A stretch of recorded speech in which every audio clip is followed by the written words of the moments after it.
안녕하세요. 불량TV입니다.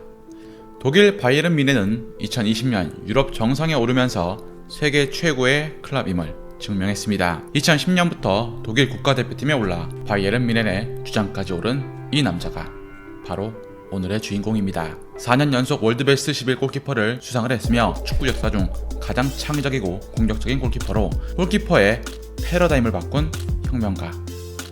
오늘 소개해드릴 선수는요, 마누엘 노이어입니다. 1986년 3월 27일 외질과 같은 고향인 독일 켄젠키르헨에서 태어난 노이어는 미용사인 아버지의 아들로 2살 때 처음 축구공을 선물받으며 축구와 인연을 시작을 합니다. 어린 시절 스키를 타러 갈 때도 축구공을 챙길 정도로 축구광이었던 그는 1991년 5번째 생일이 얼마 남지 않았을 때 샬케 04 유스팀으로 입단을 합니다. 연고지의 켄젠키르헨이 아닌 샬케를 선택을 한 것은 부모님이 팬이었기 때문이었죠. 입단 후 노이어가 골대를 지키게 된 것은 그의 선택이 아니었습니다. 처음엔 필드에서 뛰면서 골을 넣고 싶어 했습니다. 그런데 입단을 해보니 아무도 골키퍼를 하려 하지 않았고 또 노이어가 골키퍼를 곧잘했습니다. 물론 골키퍼를 즐거워하는 아이들이 있었지만 대부분 그러하지 못했고 팀이 10대 0으로 이긴다 한들 넌 하는 게 없던데? 라는 이야기에 아이들은 골키퍼를 포기하거나 경기에 기여하기 위해서 포지션을 바꾸기도 했죠. 어린 노이어는 골라인 안쪽에만 있고 싶지 않은 키퍼였습니다. 상대 슛을 막은 것에만 성이 차지 않았죠. 필드 플레이를 갈망하던 노이어는 코치에게 저도 필드에서 뛰게 해주세요 할 정도로 앞으로 나와서 골을 넣고 싶어 하던 아이였습니다. 13살의 노이어는 작은 키가 문제가 되어서 샬케에서 방출될 위기에 처합니다. 하지만 유스 코치들은 반대했죠. 당시 골키퍼 스승이라 불리는 마투샤크는 이렇게 이야기합니다. 팀에 이미 골키퍼가 2명이 있어도 노이어를 방출해서는 안됩니다. 붙잡아야 합니다. 골키퍼가 3명이 될지라도 그 중에 꼴찌가 되더라도 말입니다. 어린 축구 선수들은 타인에 의해서 자신의 미래가 결정된 일이 있는데 이렇게 해서 노이어는 샬케에 남을 수가 있게 됩니다. 하지만 지역 대표에는 탈락을 했습니다. 노이어의 키는 이제 불과 174cm에 지나지 않았기 때문이었죠. 15세 이하 팀의 3순위 키퍼였던 노이어는 키도 작고 힘도 약해서 주변 선수들로부터 이따금씩 놀림감이 되기도 했습니다. 그럴 때마다 마투샤크는 맞서 싸워라, 지지 마라 라고 말했습니다. 이런 응원 속에 노이어는 매일매일 성장을 합니다. 노이어의 가장 먼저 성장된 능력은 던지기였습니다. 스승 마투샤크의 마음속에는 이건 무기가 될 수 있겠다 라는 생각이 싹 텄고 노이어가 특별한 키퍼가 될 수 있음을 직감을 합니다. 또한 노이어는 골키퍼였지만 필드 플레이어가 상당했습니다. 볼을 능숙하게 다룰 줄 알았고 이는 다른 골키퍼와 아예 다른 수준이었죠. 일주일 중 4일 그리고 12시간을 꼬박 축구에 매달린 그는 일요일엔 경기까지 치를 정도로 빡빡한 시간을 보냅니다. 사실상 유년 시절 겪은 사춘기도 없었고 무엇보다 친구를 사귈 시간조차 없어 사실상 관계를 맺은 것은 그의 형뿐이었습니다. 2005-2006 시즌 프로 첫 해에 노이어는 29번을 받습니다. 이는 팀에서 그의 지위를 말해주는 번호였습니다. 19살의 노이어는 그렇게 팀의 3번째 골키퍼로 프로 생활을 시작을 합니다. 1군에선 팀에서 딱 2번 벤치를 앉을 기회가 있었고 나머진 2군에서 뛰었죠. 2006년 자국에서 열린 월드컵에서 얀스 레만의 플레이를 보면서 따라하려고 했고 2006-2007 시즌 노이어는 샬케의 2번째 키퍼로 올라섭니다. 그리고 주전 키퍼가 부상을 당하면서 노이어에게 첫 번째 분데스리가 출전 기회가 찾아옵니다. 2만 명의 관중들이 들어선 티볼리 스타디움에서 1부 리그로 습격한 알레마니아 아헨을 상대로 골문을 지켰고 결과는 팀 내 2위의 평점을 받아내 최고의 활약을 펼칩니다. 데뷔전을 망친 선수들은 수도 없이 많고 특히나 골키퍼처럼 필드에서 가장 압박감을 받는 선수도 없습니다. 조그마한 실수는 곧 실점으로 이어질 수가 있는데 노이어는 데뷔전에서 두려움이나 긴장감을 이겨낼 멘탈을 모두 갖추고 있었죠. 그리고 3번째 경기만에 그는 팀 내 첫 번째 키퍼로 올라서게 됩니다. 그 경기가 하필 바이에른 뮌헨 경기였는데 전 경기에서 3점차 대패한 터라 팀의 사정은 좋지 못했습니다. 그럼에도 그는 좋은 모습으로 무승부를 이끌었고 이후 14경기 무패 행진을 달리면서 붙박이 주전 선수가 되었습니다. 그렇게 2007년 그는 분데스리가에서 가장 어린 넘버원 키퍼가 되었습니다. 노이어는 27경기 21실점으로 경기당 0.77골을 내주는 철벽 방어를 자랑했고 무실점 경기는 13경기나 되었습니다. 특히 그는 골라인 위에서 뛰어난 반사신경을 과시했습니다. 골문을 완전하게 지키는 것은 물론 골키퍼 역할을 넘어 멀리 정확하게 빌드업까지 해 공격을 이끌었고 수비 라인까지 정렬할 줄 알았습니다. 더더욱 놀라운 것은 노이어의 침착함이었죠. 같은 연령대 선수들과 비교할 수 없을 정도로 강한 멘탈까지 지녀 키커즈가 선정한 시즌 최고의 골키퍼로 선정이 됩니다. 2007-2008 시즌 첫 국제 무대라고 할 수 있는 챔스를 경험하게 됩니다. 상대는 발렌시아였고 경기 내용은 샬케가 이끌었지만 노이어의 실수로 패하게 됩니다. 최하 평점을 받았고 리그에서 그 실수는 이어집니다. 결국 팀과 1위 경쟁 중인 미넨과 승점이 9점 차 이상으로 벌어지고 말았고 노이어의 실수는 신문의 헤드라인을 장식을 합니다. 한시도 가만히 있지 못하고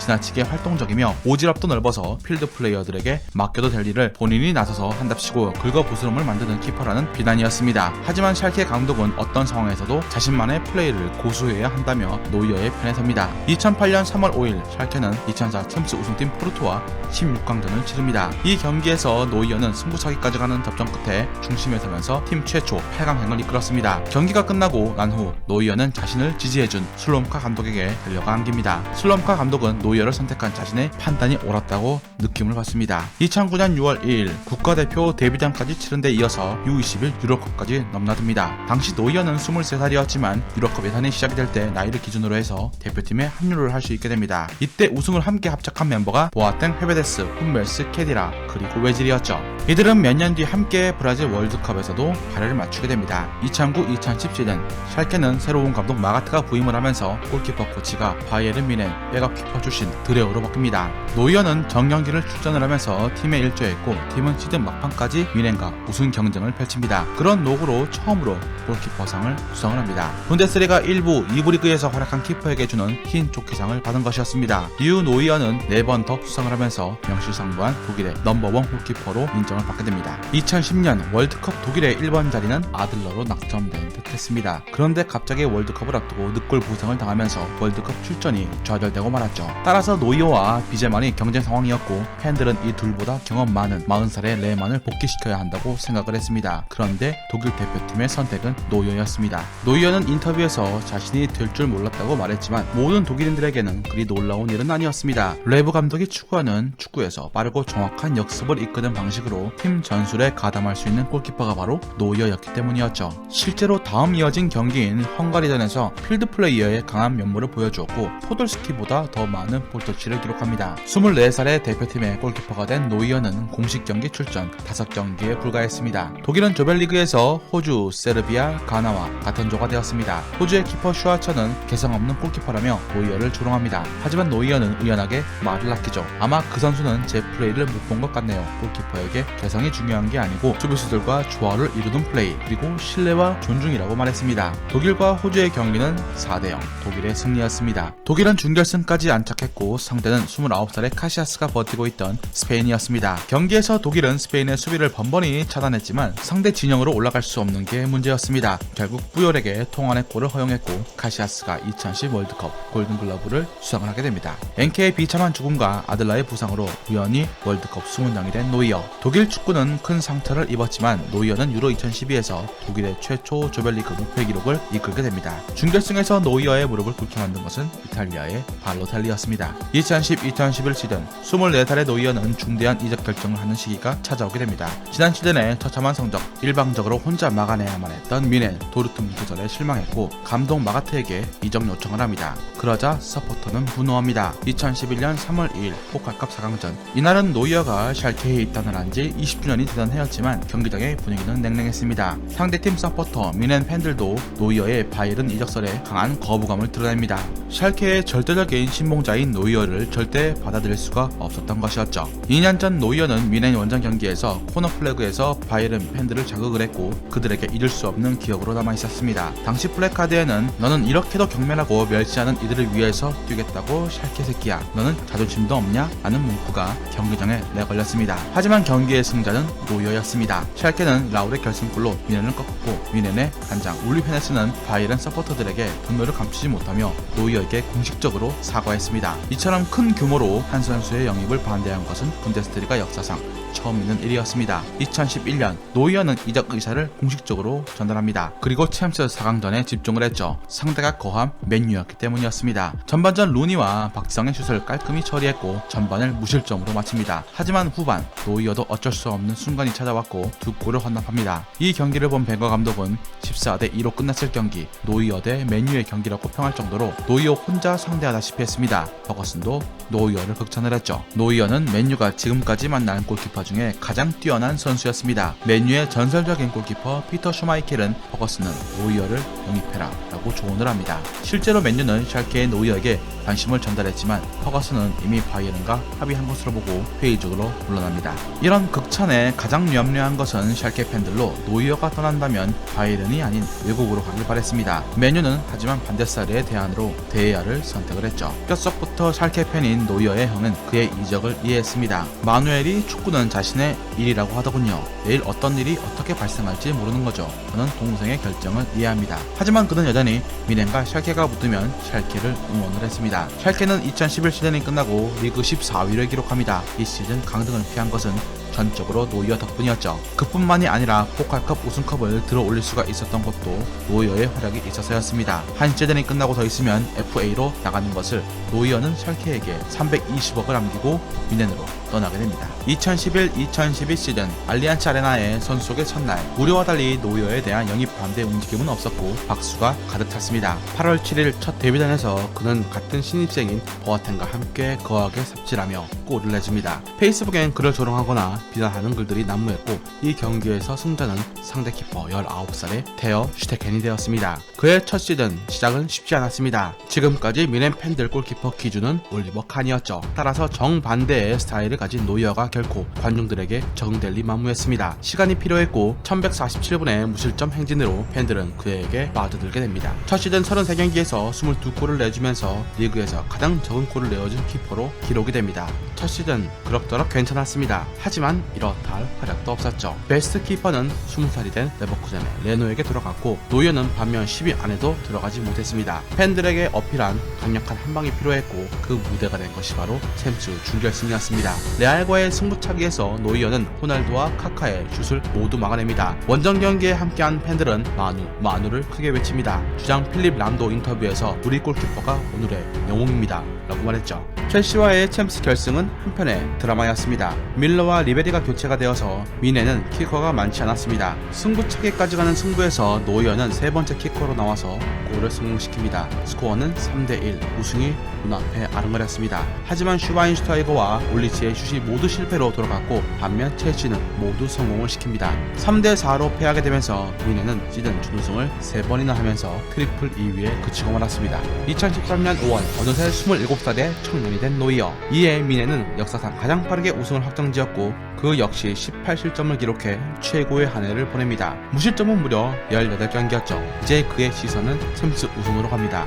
결승전은 영국 웸블리 스타디움이었고 상대는 도르트문트였습니다. 전적으로 전반은 노이어 힘으로 실점 없이 끝낸 미넨은 후반 공격을 통해서 2골을 뽑아냈고 2대1로 빅2를 들어올립니다. 2011년 이적 당시 다른 선수들과는 비교할 수 없을 정도로 서포터들과의 갈등이 심했던 노이어에게 우승 직후 서포터들은 열렬히 그를 연호합니다. 포칼컵 결승에서도 선전하면서 팀의 트래블의 일원이 된 그는 2013년 5년간 이 자리를 지켜왔던 카시아스의 기록을 깨고 올해의 최우수 골키퍼로 선정이 됩니다. 과르디올라 감독의 부임과 함께 노이어는 한 뼘 더 발전합니다. 패배 축구에서 빌드업을 중요시 여긴 것과 노이어의 스타일이 맞아떨어졌고 부임 2달 만에 미넨 핵심 선수로 노이어를 지목을 합니다. 하인캐스 시절 롱패스에서 패배 숏패스로 바뀌자 그의 볼터치가 많아지기 시작한 것이었죠. 미넨은 2013-2014 시즌 27경기 만에 우승을 확정지었습니다. 지난 시즌의 기록을 스스로 갱신했고 분데스리가 51년 역사상 가장 빠른 우승 확정이었습니다. 이 27경기 동안 노이어가 실점한 점수는 불과 13점. 수비 라인이 올라가면서 노이어의 플레이 가담이 많아졌고 리베로처럼 빌드업을 플레이합니다. 일찍 분데스리가 우승이 확정이 되면서 팬들의 시선은 챔스로 모아집니다. 4강 레알 마드리드와의 경기에서 팀은 중원이 텅 비어버리는 상황이 발생했고 이는 노이어가 고스란히 감당해야만 했습니다. 4골을 헌납해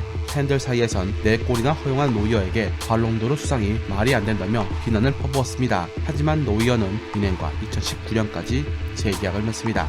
2014 월드컵에서 노이어는 수비의 완성이라는 찬사를 듣게 됩니다. 8강 프랑스와의 경기에서는 특히 눈부셨죠. 벤제마의 강력한 슈팅을 오른손으로 들어 방어한 것입니다. 마치 인사를 건넨 듯한 손짓이었고 마그누 밀러와 포돌스키는 월드클래스 골키퍼라고 소리쳤습니다. 4강전 브라질과의 경기에선 팀이 7대0으로 이기고 있는 와중에 한 점을 실점을 한 것에 대해서 크게 분노합니다. 그는 완벽주의자였고 팀이 승리하는 것도 중요하지만 한 골이라도 허용하지 않는 것도 매우 중요했습니다. 이 부분에선 노이어는 타협조차 없었죠. 이처럼 노이어는 월드컵 우승에 이미 준비가 다 된 사람이었습니다. 그리고 마침내 결승전에서 아르헨티나를 꺾고 정상에 올랐으며 그 어떤 팀도 독일만큼 창의적이고 공격적인 팀이 없었습니다. 7경기를 치르면서 4경기를 실점 없이 치렀고 690분 동안 4골을 허용한 노이어는 2014 브라질 월드컵 야신상의 주인공이 됩니다. 2014-2015 시즌 2011년에 이어서 독일 올해의 선수로 선정이 된 노이어, 그리고 리그에선 16라운드까지 단 4실점만 허용을 하면서 역대급 실점 페이스를 달립니다. 그리고 12월 1일 발롱도르 시상식에서 그는 호날두 메시에 이어서 3위에 등극을 합니다.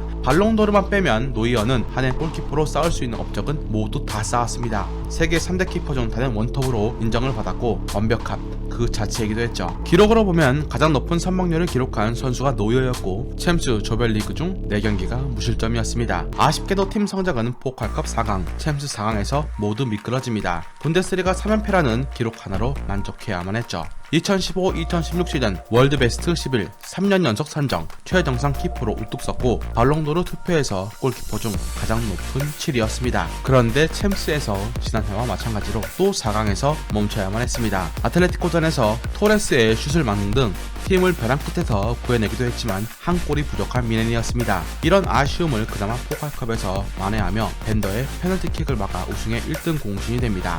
떠오르는 데레아나 이탈리아의 자존심 부폰보다 노이어는 한 단계 더 높은 위치에 우뚝 자리했고 유럽 전체에서 가장 높은 선방률을 기록한 것이 노이어였습니다. 2016-2017 시즌 안첼로티 감독이 부임을 했어도 그의 자리는 변함이 없었습니다. 하지만 전술의 변화는 생겨서 수비 라인을 패처럼 극단적으로 올리지 않아 그의 필드플레이 가담은 줄어들었습니다. 대신 철벽 방어가 더 심해져 리그 초반 8경기에서 1점만 내주는 등 활약을 펼쳤고 월드베스트 11 선정에 골키퍼 4년 연속 수상을 이어나갑니다. 리그 후반기 가벼운 부상 등으로 휴식을 취한 노이어는 복귀 전인 레알전에서 동물 같은 반사심경으로 골이나 다름없던 슈팅 3개를 막아냅니다. 레알의 벽에 막혀 챔스에서 탈락했지만 정점임을 증명을 했습니다. 레알전 부상을 당하고 시즌 아웃이 된 상황 속에 그의 새로운 경쟁자가 성큼 성장을 합니다. 바로 테어 슈테겐이었죠. 2017-2018 시즌 부상 복귀 후 다시 왼발이 골절되는 부상을 당했고 월드컵 출전까지 재활에 매진할 수밖에 없게 됩니다. 그 사이 부폰이 세계 정상의 골키퍼 자리를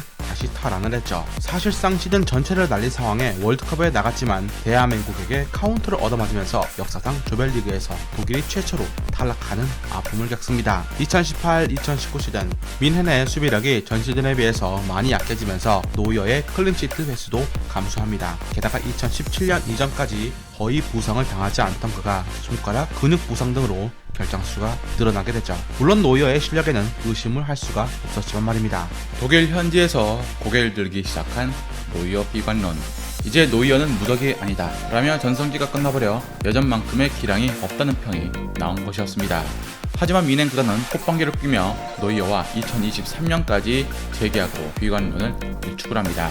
루메니게 회장은 노이어는 세계 최고의 골키퍼이자 우리의 주장이라고 밝히며 노이어의 가치와 경쟁력을 누구보다 인정을 합니다. 그리고 노이어는 경기력으로 대답을 했죠. 시즌 총 52경기 중 51경기 거의 모든 경기에 나와서 47골만을 허용했고 0점대 방어율을 유지합니다. 리그와 포칼컵 정상에 오른 미넨은 2020년 8월 챔스 결승에서 극강의 공격이라 불리는 파리 생제르맹과 조우합니다. 그리고 노이어는 3번의 슈퍼세이브로 파리 공격을 무실점으로 틀어막으며 팀에게 트래블을 남겼죠. 2016년 4월부터 이어온 파리의 챔스 연속골 기록은 그렇게 노이어 앞에서 멈추게 됩니다.